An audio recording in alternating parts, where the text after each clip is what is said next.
Hello everybody, welcome to Mac online lectures. आप देख रहे हो बेसिक थर्मोडायनामिक्स लेक्चर नंबर 20 और मैं हूं आपके साथ एके सैनी। तो चलिए आज की शुरुआत करते हैं लेक्चर की with a new process, adiabatic process in thermodynamics.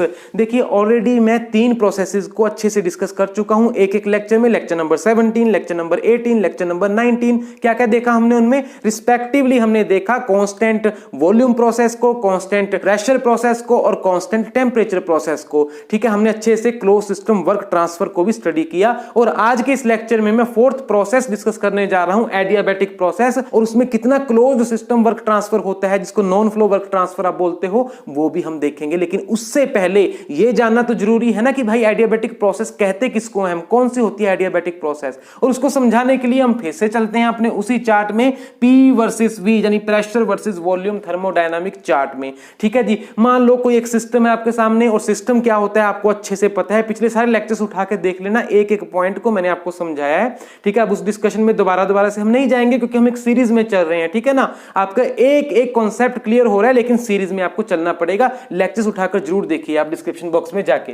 तो यहां देखो प्रेशर और वॉल्यूम का हमने चार्ट लिया, मतलब सिस्टम की किसी एक टाइम के ऊपर हमने स्टेट देखी। तो वो स्टेट क्या है? मान लो थर्मोडायनामिक स्टेट है 1, जहां पर प्रेशर था P1, वॉल्यूम था V1। ठीक है, अब उसके ऊपर हमने एक प्रोसेस एक्ट करवाई, थर्मोडायनामिक प्रोसेस, जिसकी वजह से उस सिस्टम की स्टेट चेंज हो गई प्रोसेस के कारण। ठीक है, और वो एक दूसरी स्टेट पर पहुंच गया, न्यू स्टेट के ऊपर पहुंच गया, जिसको हमने नाम दे दिया स्टेट 2, थर्मोडायनामिक स्टेट 2। और ये 1 से 2 कैसे पहुंचा? ये पहुंचा है एक पाथ को फॉलो करके। तो प्रोसेस ने एक पाथ जनरेट किया, जैसा कि आपको ये ब्लू कलर में नजर आ रहा है। ये कैसे भी हो सकती है प्रोसेस। ठीक है, और ये पाथ कैसा होगा, इसका स्लोप कितना होगा, ऐसे होगी, ऐसे होगी, कैसे होगी, ये डिपेंड कर रहा है कि प्रोसेस कौन सी हुई है। ठीक है ना, जिन प्रोसेसेस की हम डिस्कशन कर रहे हैं वो सारी इस चीज को गवर्न करती है। तो यहां हम बात करते हैं इस लेक्चर में एडियाबैटिक प्रोसेस की।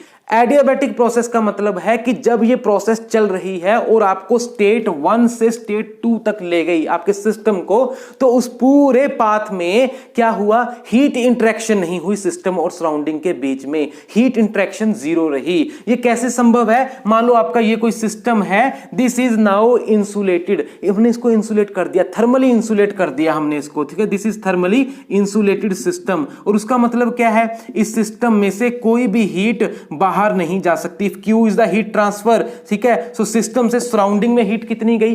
0। और प्रोसेस हो गई पूरी, स्टेट 1 से 2 तक सिस्टम पहुंच गया।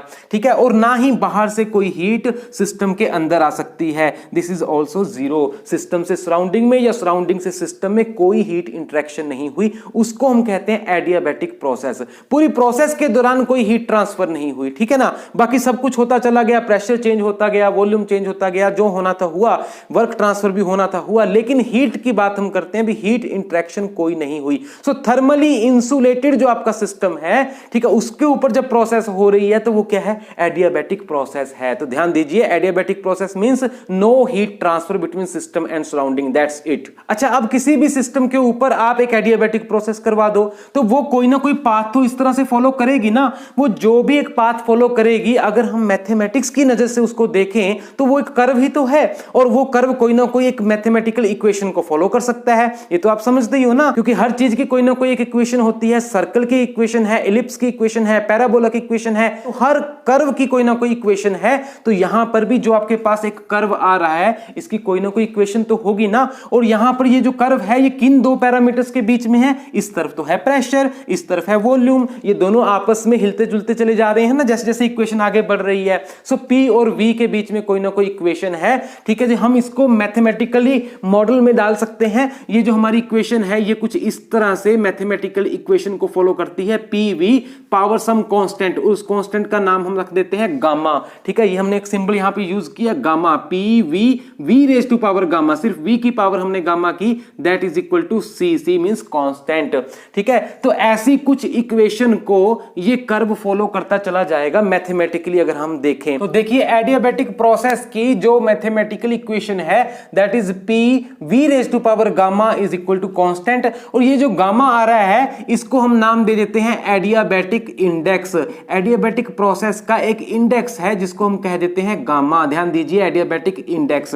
और लेटर ऑन आगे चल के आपको पता चलेगा this is equal to ratio of specific heat at constant pressure and specific heat at constant volume. ठीक है, सीपी बाय सीवी के बराबर होता है। अभी सिर्फ आप नोट कर लीजिए क्योंकि इंपॉर्टेंट चीज है, यहां स्किप करना अच्छा नहीं है, आप नोट करके रख लीजिए। This gamma is equal to CP by CV. CP क्या है? Specific heat of gas at constant pressure and CV क्या है? Specific heat of gas at constant volume. अभी इतना याद कर लीजिए आप। And one more thing, gamma is always greater than 1 क्योंकि सीपी हमेशा सीवी से ज्यादा होता है, तो रेशियो जो आएगी वो हमेशा 1 से ज्यादा बन जाएगी आपके पास। तो ये एक इंपॉर्टेंट चीज है, साइड में नोट कर लीजिए अभी के लिए। ठीक है, और वापस आते हैं हम एडियाबैटिक प्रोसेस जो चली 1 से 2 तक, सिस्टम को लेकर गई एक स्टेट से दूसरे स्टेट तक, तो उसने इस इक्वेशन को फॉलो किया, इतना ध्यान दीजिए। ठीक है, अच्छा अब हम बात करते हैं क्लोज्ड सिस्टम वर्क ट्रांसफर की, यानी नॉन फ्लो वर्क ट्रांसफर कितना हुआ इस पूरी प्रोसेस में। तो देखो, non flow work transfer during this process 1 to 2।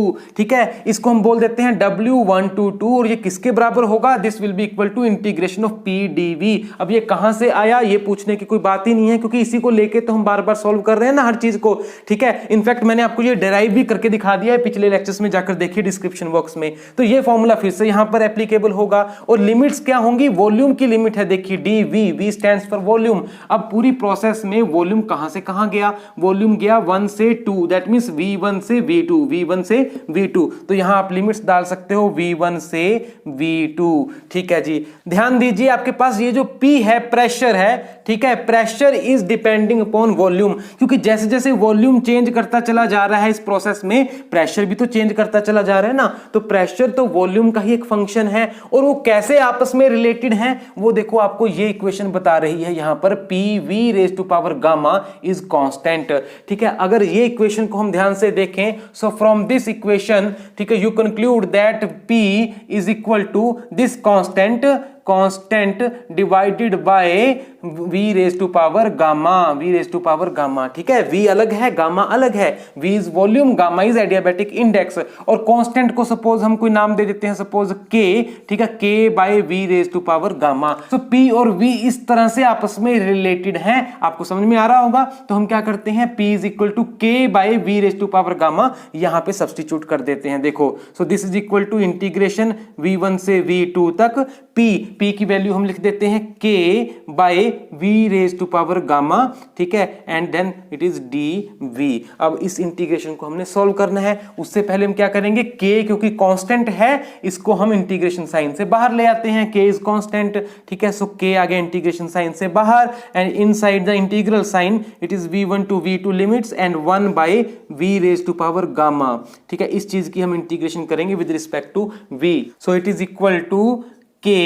ठीक है, और integration of V raise to power gamma ऊपर आकर क्या बनेगा, V raise to power minus gamma. देखो मैं लिख देता हूं V raise to power minus gamma, हो गया ना ये 1 by V raise to power gamma, V raise to power minus gamma dV। Limits are V1 to V2। ठीक है, तो इसको हम सॉल्व कर सकते हैं K V raise to power, जब इंटीग्रेशन सॉल्व करोगे, minus gamma plus 1 by minus gamma plus 1। ठीक है जी, and the limits will be V1 to V2, क्योंकि x raise to power n की integration with respect to x, वो क्या बनेगा, x raise to power n plus 1 by n plus 1। ठीक है, ये तो आप जानते होंगे इंटीग्रेशन में। So it is equal to K by minus gamma plus 1। ठीक है, ये हम बाहर ले आते हैं माइनस गामा प्लस 1, क्योंकि गामा एडियाबैटिक इंडेक्स है। ठीक है, एक कांस्टेंट वैल्यू है गामा, CP बाय CV की रेशो। तो अंदर बचता है V, और जिसके ऊपर लिमिट्स डाल देते हैं V2 और V1 की। सो it is V2 minus gamma plus 1 minus V1 minus gamma plus 1। ठीक है, ध्यान दीजिए, upper limit minus lower limit हमने डाल दी। तो हमारे पास W12 की ये वैल्यू आ रही है। सारा कुछ मिटाकर ये दोबारा से यहां पे लिख देता हूं, फिर आगे बढ़ते हैं। तो देखिए W12 हमने ये एक्सप्रेशन दोबारा से यहां पे लिख दिया है। Now this is equal to, देखिए K by minus gamma plus 1 bracket में V2 raise to power minus gamma multiplied with v2 raise to power 1। जब बेस सेम होते हैं तो पावर्स क्या हो जाती हैं, ऐड हो जाती हैं। तो v2 raise to power something, v2 raise to power something दोनों प्रोडक्ट में है, इनको आप सोल्व कीजिए, v2 raise to power minus gamma plus 1 बन जाएगा, ये चीज बन जाएगी। ठीक है जी। ऐसे ही minus v1 raise to power minus gamma multiplied with v1 raise to power 1, इसको भी हमने अलग अलग से लिख दिया। So this is further equal to k by minus gamma plus 1। ठीक है, ब्रैकेट में देखो v2 raise to power minus gamma, इसको हम कह सकते हैं 1 by v2 raise to power plus gamma. ठीक है, और आगे क्या है, v2 raise to power 1, that means v2, so v2 by v2 power gamma. ऐसे ही माइनस ये बन जाएगा v1 by v1 raise to power gamma. ऊपर पावर नेगेटिव थी, नीचे आके वो पॉजिटिव हो चुकी है। ठीक है, ऑल राइट। अब क्या कीजिए, इस k को ब्रैकेट के अंदर ले जाइए। सो 1 by minus gamma plus 1 and inside the bracket k multiply हो जाएगा इस टर्म के साथ भी और इस टर्म के साथ भी। So k v2 by v2 raise to power gamma minus k v1 by v1 raise to power gamma. ठीक है, k दोनों टर्म्स के साथ मल्टीप्लाई हो चुका है। और अब देखिए ध्यान से, k by v2 raise to power gamma, देखिए जरा p is equal to k by v raise to power gamma हमारे पास है। p is equal to k by v raise to power gamma.